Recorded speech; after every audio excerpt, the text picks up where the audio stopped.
किसी भी लड़की को आप पटाने जा रहे हो, नहीं पटी तो मार दिए, ये एक गलत है। तो ये रास्ता उस समय बहुत सुनसान हुआ करता था कि चहल पर, जैसा अभी चहल पर। ये रास्ता तो चहल पहल था, लेकिन ये जो रास्ता दिख रहा है ना, ये हमेशा सुनसान ही रहता था। और सिर्फ रो रो के वो अपनी भावनाओं को व्यक्त कर रही हैं कि बहुत अच्छा हुआ और सजा मिलनी ही चाहिए थी और मिलनी चाहिए थी। लेकिन इस हद तक कोई लड़का गुजर जाएगा कि पीछा करे और लड़की इग्नोर करे तो उसको मार दे, तो फिर लड़कियां क्या सुरक्षित कैसे रहेंगी? ये हालांकि उसने ऐसा कृत्य किया है कि एक माँ होने के नाते मैं तो फांसी या आजीवन कारावास ही चाहती थी। स्पर्श मल्टी स्पेशलिटी हॉस्पिटल बेहतरीन कार्डियोलॉजी की सुविधा एक्सपर्ट डॉक्टर के साथ ही दे रहा है एम्बुलेंस के लिए टोल फ्री नंबर की सुविधा 180030911616। स्पर्श मल्टी स्पेशलिटी हॉस्पिटल, एक एहसास अपनेपन का।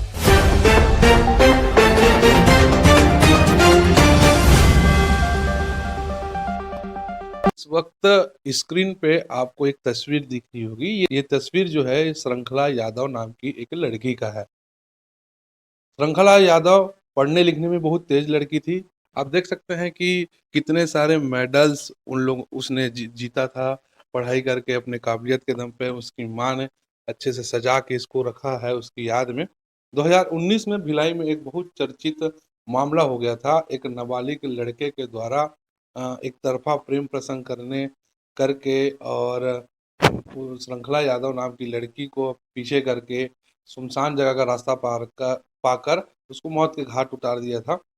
मामले में पुलिस ने कार्रवाई की थी, लेकिन जो श्रृंखला यादव की जो माँ थी वो लगातार इस लड़ाई को सड़क पर आके लड़ रही थी। उसको लग रहा था कि आरोपी जो है नाबालिग है, जल्दी छूट जाएगा। वो बहुत से संगठनों के माध्यम से अपनी लड़ाई सड़क पर भी लगी, कई कैंडल मार्च निकले गए। आज 4 साल बाद कोर्ट से आरोपी को सजा हुआ है 20 साल की। आइए जानते हैं, बात करते हैं आंटी जी से कि आंटी जी के ऊपर, आंटी जी अभी क्या महसूस कर रही है और आंटी जी के ऊपर क्या बीत रही है। हमारे साथ ममता यादव जी हैं जो श्रृंखला यादव जी की मम्मी है। आइए जानते हैं, बताएंगे आंटी कि सजा हुआ है, कोर्ट का आदेश आया, कैसा लगा आपको पता चला?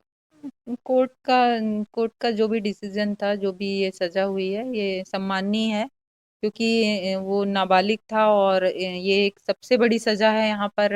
अपने सेशन कोर्ट की, डिस्ट्रिक्ट कोर्ट की, यहाँ किसी नाबालिग को ये सबसे बड़ी सजा मिली है।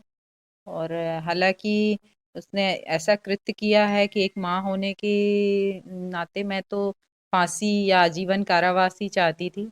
लेकिन फिर भी मैं उसको इस सजा को का सम्मान करती हूँ। घटना हुई उस समय हम मैंने देखा था आपको कि आप सड़क पर उतर के कई लड़ाई लड़ रही थी न्याय दिलाने के लेकर। तो क्या आपको उस समय भरोसा नहीं था? नहीं, भरोसा तो था, लेकिन अपने यहाँ बहुत जल्दी न्याय नहीं मिलता है और न्याय पाने के लिए बहुत संघर्ष करना पड़ता है, और वो मैं करी। और ये तो एक प्रथा सी हो गई है कि कैंडल मार्च करो, ये करो, वो करो, और फिर उसके बाद तो कोर्ट के चक्कर काटने ही पड़ते हैं। और सब कुछ मैंने किया, मुझे शायद किसी में समस्या का हल मिले, और अंत में कोर्ट से ही, मुझे कोर्ट में संघर्ष करना पड़ा, कोर्ट से ही समस्या का समाधान हुआ। और शायद नहीं, इस तरह से नहीं डटी रहती तो पता नहीं कि परिणाम और क्या होता, अब ये तो ईश्वर ही जाने। क्या क्या झेलती थी? कोर्ट कचहरी का चक्कर काटना पड़ता होगा, क्या क्या सिचुएशन समय को आप फेस करती थी? बहुत सी चीजें आई, लेकिन हर चीज तो बताया नहीं जा सकता। और दूसरा ये कि दिन भर आप कोर्ट में ही समय दे रहे हैं, आप दिन भर आपका कोर्ट में कट रहा है, 4.5 साल कोर्ट में आधा समय आपका कट रहा है, वो भी एक मतलब बहुत ज्यादा अपने टॉर्चर वाली बात है कि एक माँ को दिन दिन भर कोर्ट में बैठ के समय काटना पड़ रहा है। एक तो बेटी खो दी है, ऊपर से कोर्ट में, कोर्ट कचहरी के चक्कर काटना, वो एक महिला के लिए ये बहुत अपने आप में ही एक कठिन बात है। लेकिन मैं डटी रही, हर एक चीज को समझती रही, कोर्ट कचहरी का मामला सुनती थी, समझती थी, और इस केस में डटी रही। ज्यादातर परेशानियां को बच्चे पेरेंट्स को नहीं बता पाते। श्रृंखला क्या आपसे फ्रैंक थी, कैसी थी? क्या कभी उसने जिक्र किया था कि कोई उसको परेशान कर रहा है? हाँ, श्रृंखला फ्रैंक थी, वो उसको कोई बात नहीं छुपाती थी और उसने उस समय बताया भी था और मात्र वो 2 महीने से गाड़ी लेके जा रही थी, उसके पहले मैं छोड़ती थी। तो 2 महीने के बीच में ही उसने उसको फ़ॉलो किया था और वो बीच में 1-2 बार ज़िक्र करी थी 2-4 बार कि एक लड़का है मुझे फ़ॉलो करता है। लेकिन ना वो स्कूल में था उस समय, ना वो ट्यूशन में था और वो शायद स्कूल से ट्रांसफ़र सर्टिफ़िकेट लगा के निकला हुआ था, तो ये था कि वो कहीं बाहर चला गया। 20 सेशन में कोई निकलता है तो कहीं एडमिशन लोकल में मिलेगा नहीं। और शायद ट्रांसफर हुआ होगा तो यही बातें हुई थी। लेकिन इस हद तक कोई लड़का गुजर जाएगा कि पीछा करे और लड़की इग्नोर करे तो उसको मार दे, तो फिर लड़कियां क्या सुरक्षित कैसे रहेंगी? ये भी तो एक अपने आप में बहुत बड़ा सवाल है। ट्यूशन के लिए निकली थी उस समय? ट्यूशन जा रही थी। कहाँ जाती थी ट्यूशन? Civic centre. कैसे थी पढ़ाई वढ़ाई में? पढ़ाई में बहुत अच्छी थी, मेहनती थी, पढ़ाई में ये अच्छी सब थी, जो टैलेंटेड थी, हर मामले में ऑलराउंडर बोल सकते हैं उसको। क्या ख्वाहिश थी, क्या सोचती थी बनने की? क्या सपना था श्रृंखला का? ख्वाहिश तो अब मैं क्या बताऊं, बहुत सारी ख्वाहिशें लेके चल रही थी, हम्म। सारी ख्वाहिशें लगता है सिर्फ उसको मुंह जबानी बोलना था, इसीलिए वो बहुत सारी तमन्नाएं लेके चल रही थी। अब मैं उन सब का हम्म। जिक्र नहीं कर पाऊंगी। अभी घर में कौन कौन रहते हैं आप लोग? बेटा है, मैं हूँ, हस्बैंड है। हम्म। हाँ, कल से जब से ये डिसीजन आया है मैं तो किसी से ज्यादा बता भी नहीं पाई और उसके पहले ही पूरा सर्कुलेट हो गया और पूरे भिलाई में एक लहर सी दौड़ गई है। माताओं के ऐसे रो रो के कॉल आ रहे हैं कल से, अभी तक मुझे टाइम ही नहीं मिल पा रहा है मैं कुछ करने का। सिर्फ रो रो के वो अपनी भावनाओं को व्यक्त कर रही हैं कि बहुत अच्छा हुआ और सजा मिलनी ही चाहिए थी और मिलनी चाहिए थी और हम लोग बहुत खुश हैं। मतलब माताओं माताओं को बहुत संतुष्टि मिली है कि हम अपनी बेटियों को छोड़ने जा रहे थे, इसके इसके बाद से ऐसा लग रहा था कि कहीं भी सजा वजा नहीं होने वाली और ऐसे में लड़कों का मनोबल बढ़ रहा है इन सब चीजों के लिए। तो लड़कियां भी, बेटियां भी बहुत मतलब सुरक्षित महसूस कर रही हैं और माताएं भी। मतलब इतने फोन आ रहे हैं, इतना सर्कुलेट हो गया भिलाई में, एक खुशी की लहर दौड़ गई है उसको सजा मिलने के बाद। और ये ऐसी सजा है कि अब नाबालिग भी ऐसे कृत्य करने में डरेंगे कि उनको छोड़ दिया जाता था, अब इस तरह के कृत्य करने में डरेंगे और बेटियां अपने आप को सुरक्षित महसूस कर रही हैं इसके बाद से। युवकों को क्या मैसेज देना चाहते हैं, क्योंकि एक घटना आपके यहाँ घटी?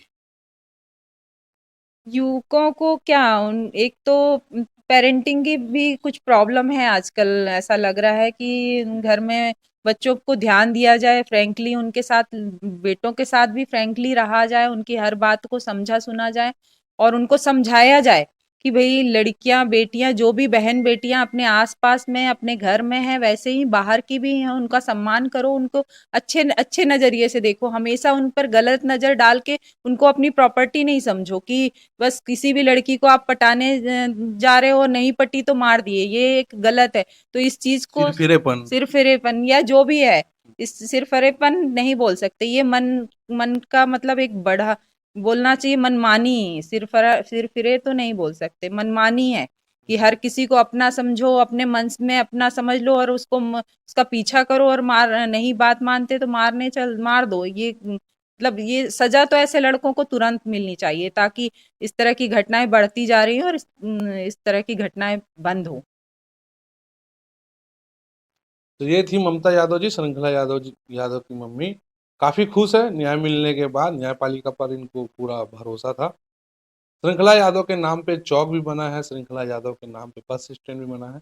आइए उस जगह को भी दिखाते हैं जो श्रृंखला की याद पे बनाया गया है। कुछ आने जाने वाले लोग हैं, पूछते हैं सर न्याय मिला श्रृंखला को, सुने होंगे आप भी। हाँ जी, सुने हैं और बहुत ही अच्छा लगा। और इस मोहल्ले में यह पहली ऐसी घटना हुई थी जो बहुत ही दर्दनाक थी और पूरे मोहल्ले वासी इस घटना की वजह से स्तब्ध हो गए थे। और यही जो सामने घर दिख रहे हैं, ये झंडा लगा हुआ भगवान राम का, उसके बाजू में ही घटना हुई थी और वो पीछे में उसकी डेड बॉडी को खींच के ले गया था, यानी घायल करके ले गया था। और उसके बाद उसकी मृत्यु हो गई अस्पताल में। तो बहुत ही यानी दुखद और इस एरिया के लिए बहुत ही शर्मनाक घटना थी कि हम लोग कोई मदद ना कर पाए, उस लड़की का भी कोई मदद नहीं कर पाए हाँ, हाँ। और उनके घर वाले के लिए तो हमारी सहानुभूति है और कुछ नहीं कर सके। ये रास्ता उस समय बहुत सुनसान हुआ करता था कि चहल पर, जैसा अभी चहल ये रास्ता तो चहल पहल था, लेकिन ये जो रास्ता दिख रहा है ना, ये हमेशा सुनसान ही रहता था और वो दोपहर की घटना थी और किसी को मालूम नहीं चल पाया। मालूम चलता ना तो बचा लिया जाता, पर। लेकिन वो मालूम ही नहीं चल पाया। अचानक से हो गया ये घटना। मेमोरी आपकी है अभी भी हाँ, ऐसा अभी लगता भी है। तो बहुत घटने को करीब से देखे थे। हाँ, हम शाम को ड्यूटी से आए तो मालूम चला, तो बहुत ही दुख हुआ कि कोई भी जो 1-2 जाने वाले थे उनको समझ में नहीं आया कि यहाँ हुआ क्या, नहीं तो वो लोग बचा लेते। अगर थोड़ा भी उनको इल्म रहता है कि इस टाइप का घटना हुआ है, हाँ, हाँ, हाँ। तो उन लोग बचा लेते उस लड़की को। लड़के को 20 साल की सजा हुई है। भारत की न्याय व्यवस्था पे भरोसा। बिल्कुल भरोसा, और ये बहुत ही अच्छा हुआ, और ऐसे लोग को तो फांसी होना चाहिए, लेकिन ये 20 साल का और नाबालिग था करके 20 साल की सजा हुई, तो हमको भी बहुत संतुष्टि है, और उनके घर वाले को तो हमसे ज्यादा उनकी लड़की की जो कमी है वो तो भरपाई नहीं कर सकते, लेकिन एक न्याय की वजह से उन लोगों को थोड़ा सहानुभूति संतुष्टि हुई होगी। इस बात का हमको थोड़ा बहुत खुशी भी है कि उसको कम से कम लड़की को न्याय मिला और उसको सजा हुई।